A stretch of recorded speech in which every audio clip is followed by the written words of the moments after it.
respectfully come before you to ask for leniency in his sentencing. I have the privilege of knowing my father for 22 years, and during that time he has consistently shown himself to be empathetic, kind, and loving. His character reflects someone who genuinely cares about others and strives to do what is right. He has always put his family before himself and worked tirelessly to provide opportunities for my sister and me. My father spent many long hours working at the fire station while my mother worked at the hospital. Despite their demanding schedules, he made sure we were supported in everything we pursued: voice lessons, art classes, dance, guitar, cheerleading, track, and cross country. He sacrificed his time and energy so that we could grow, learn, and succeed. Like many families, we experience disagreements at times. I witnessed my father placed in difficult situations where he had to navigate conflict and make challenging decisions. Even then, he always listened carefully, considered both sides, and tried to respond thoughtfully. He made every effort to remain present and supportive in our lives. He has given me many reasons to trust him, not only through his words, but through his actions as well. Throughout my life, he has demonstrated integrity, compassion, dedication to our family in ways that consistently match what he said. I love and respect my father deeply.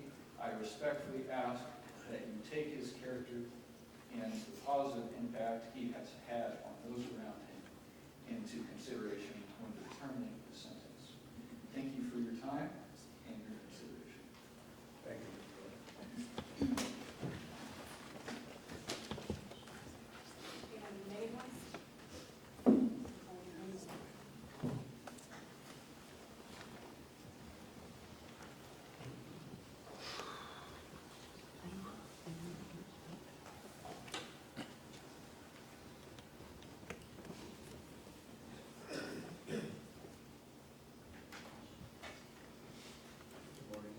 Stand or sit as you choose.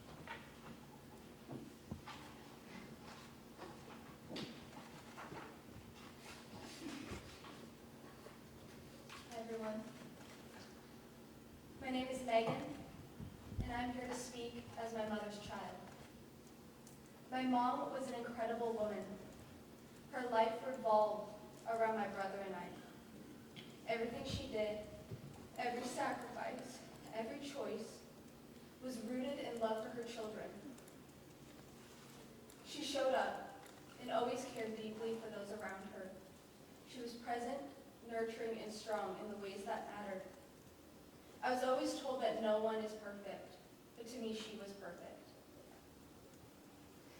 She was loving and she was my safe place. And I miss her every day, but I think it's the little things that I miss the most. I miss the way she would put her purse in her cart when we went grocery shopping, or our long car rides where she would ask me to sing to her, or the way I can still hear her say, "Save it for the car," when there was gossip we couldn't discuss in public. I still remember the way she would smile when I would bring her her favorite flowers. I even had them tattooed on my arm, so I could see them every day and think of her. My mom was the person I turned to for comfort, guidance, and unconditional love.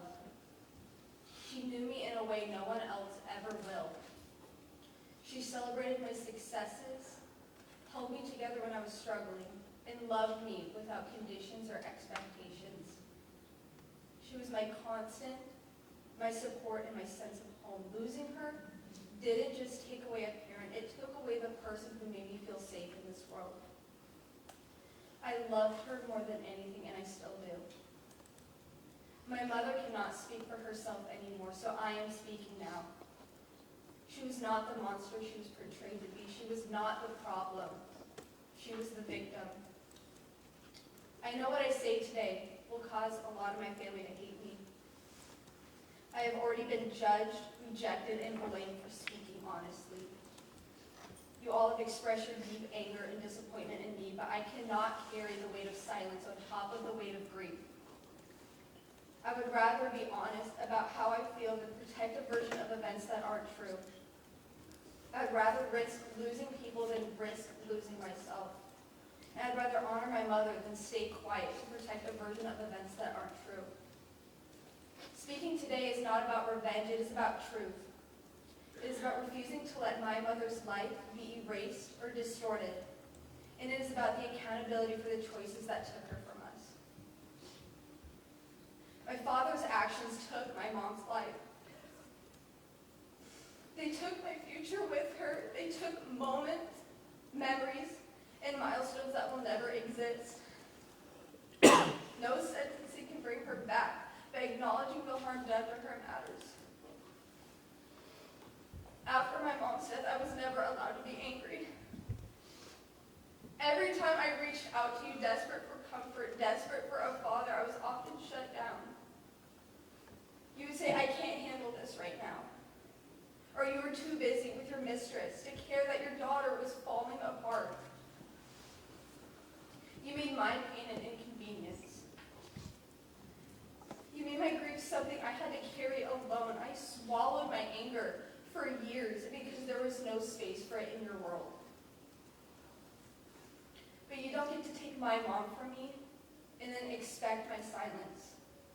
You do not get to decide when my emotions are acceptable. Today, I'm allowing myself to feel my anger, and I will not be quiet about it anymore. What hurts in a way I will never fully be able to put into words is that you didn't just take my mom from me. You had the nerve to look me in the eyes days later and ask if I was relieved she was dead. Relieved.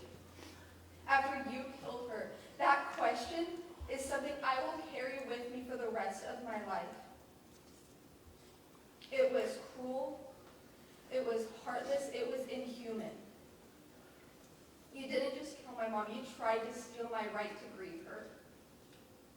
You killed the person who loved me, who raised me, and who was my home. And then you attempted to twist that devastation into something I should somehow feel thankful for. You tried to rewrite the most worst moment in my life into a favor you did for me. Regardless of what people say, my brother and I are victims too. You didn't just take our mom from us, you tried to use us to save yourself.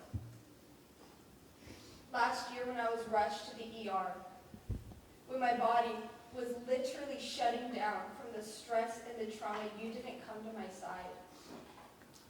You didn't call the doctors to ask what was happening. You didn't pray for me. Instead, you went to your attorney to figure out how my suffering could help you in court. You saw my seizures, not as a sign that your daughter was breaking under the weight of what you had done, but as something you could possibly twist to your advantage. That was beyond neglect. It was exploitation. And then, when you knew I was trying to recover, you had the audacity to call me while you were drunk, crying and sobbing, apologizing over and over and dumping your emotions at me like I was your parent. You never said what you were sorry for, but at that moment, I knew you were guilty. You tried manipulating me against my own mother because of what you and your attorney pushed me to say during the trial. People have turned against me saying I should be dead too. That is what you have done to your children. You didn't just destroy your family, you tried to use us as collateral in your wreckage. A father is supposed to shield his children from harm. Instead, you used us to shield yourself. You exploited our trauma, our confusion, and our love for you in an attempt to escape accountability. Even after taking our mother from us, you still found ways to hurt us in the cruelest way possible. And then days after you killed my mother, you brought your mistress into our home. It was just days, and my mother wasn't even in the ground yet.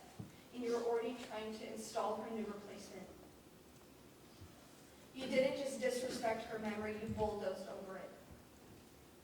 You stood there and expected us to accept this woman like she belonged in the space my mom built with her own life. Like my mom was just some temporary inconvenience that you could swap out once you got rid of her. The arrogance was sickening, and it showed me exactly how little my mother's life and our grief meant to you. You actually expected us to fall in line, to smile, to play along, to pretend this wasn't betrayal on top of murder. But don't think I didn't see the wedding band on her left ring finger the last time I saw her. You may be really good at rewriting stories, but you were terrible at hiding the evidence. You didn't give us time to breathe. You didn't give us space to mourn. You acted like we should just adjust, adapt, and move on, as if the woman who carried us, who loved us fiercely, could be replaced. Any chance you got, you always told people how strong I was, how you never had to worry about me, like it was something I should be proud of. What you don't understand is that I didn't choose to be strong. I was forced to be. I had to become strong because the one person who's supposed to protect our family destroyed it. I had to swallow my fear, my anger, and my heartbreak just to survive the chaos you created. And that strength you talk about, it came from trauma. It came from losing my mom in the most horrific way possible, and from realizing I could no longer rely on you. But you were right about one thing. You don't have to worry about me.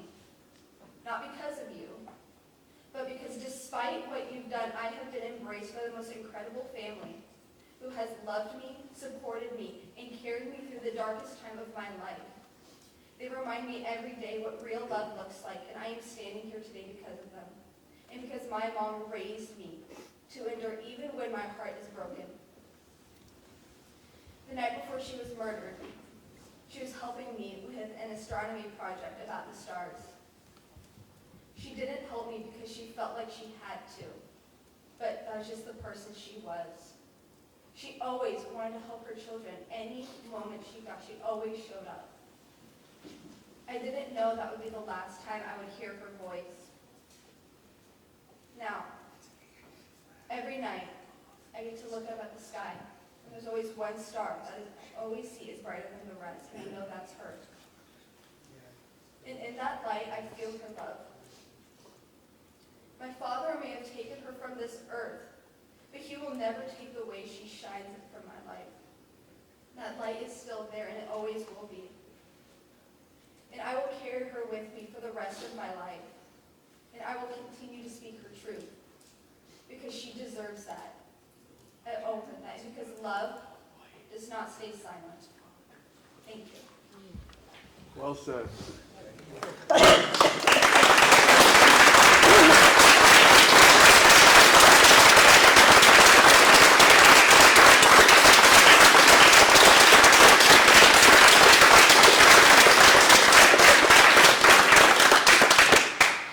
That is the one and only outbreak that's going to occur. I assume that many of you are not in court on a regular basis. This is not a performance. It is a criminal sentencing. And if you cannot comport your behavior to a criminal courtroom, then you'll need to leave. I will not tolerate another outbreak like that again. Would you have any other members of the family who wish to speak?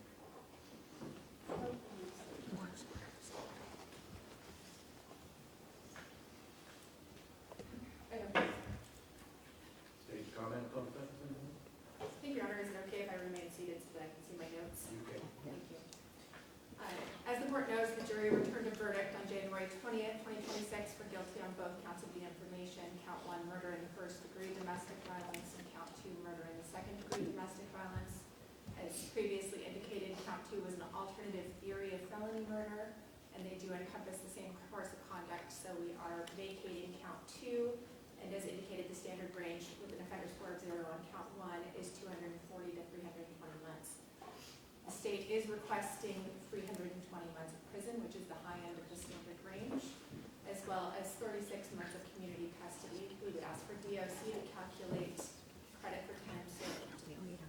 As the court knows, we start at a presumption of mid-range, which in this case would be 280 months, and then go up or down from there depending on the aggravating or mitigating circumstances. state's position is that a high-end sentence is absolutely warranted in this case, given the egregious lack of remorse demonstrated by the defendant. Even now, Mr. West has not accepted responsibility for his actions. Not once has he acknowledged what he did to his wife and the mother of his children. Every opportunity to show humanity or remorse has instead been used to reinforce the same implausible story that he manufactured from the beginning, a story that was inconsistent with the evidence, a story the jury soundly rejected. His behavior is that of a man deeply invested in preserving himself, not in remorse or the truth. That is echoed in the sentencing memorandum and letters of support filed by defense in this case for purposes of sentencing. In the 8 letters submitted to the court in support of the defendant last night, and the one additional one this morning, Marcy's name was not mentioned one time. What distinguishes this case and what makes it particularly aggravated is how far Mr. West was willing to go to protect his own self-interest after killing his wife.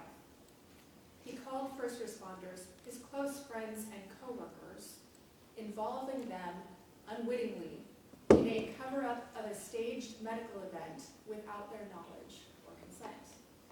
He traumatized them while knowing that they likely had no chance of saving Marcy. And then, to add insult to injury, he suggested at trial that their life-saving attempts somehow caused the injuries that the medical examiner determined was the result of a vascular strangulation. He deflected blame onto the public servants that rushed in to help the very woman that he had harmed. Not only did he take a loving mother away from her children, what is even more troubling was the predicament he placed those children in. The way in which blame was deflected onto at least one child further showed his lack of remorse. The court will recall from trial the nature of Ted's prior statements, and that when in trial such testimony drastically had been changed following his time residing with the defendant and Miss Ward. He blamed the contusion on the back of Marcy's head on his son, in yet another improbable attempt to save himself at the expense of the children that Marcy loved. Mr. West's conduct after the murder mirrors the selfishness that motivated it. It demonstrates that he doesn't care who he hurts, so long as it furthers his interests. Marcy cannot speak for herself. Her children lost their mother, whether or not they fully appreciate how or why. Her family lost a daughter, a sister, and many lost a dear friend. On top of the grief of losing her, they had to listen to the defendant blame everything and everyone except himself. They deserve the dignity of a sentence that acknowledges the harm done. Not only the harm done to Marcy, but the ripple effect of the cover-up. The state respectfully submits that the defendant's behavior, his total lack of remorse, his deliberate exploitation of others to sustain his lies, warrants a sentence at the highest end of what the law permits. Thank you. Right, there was some reference to letters, or the letters that you want the court to consider, Mr. Walker? Yeah, we filed all those letters. That's When was the trial? They were filed yesterday, and we sent copies to you.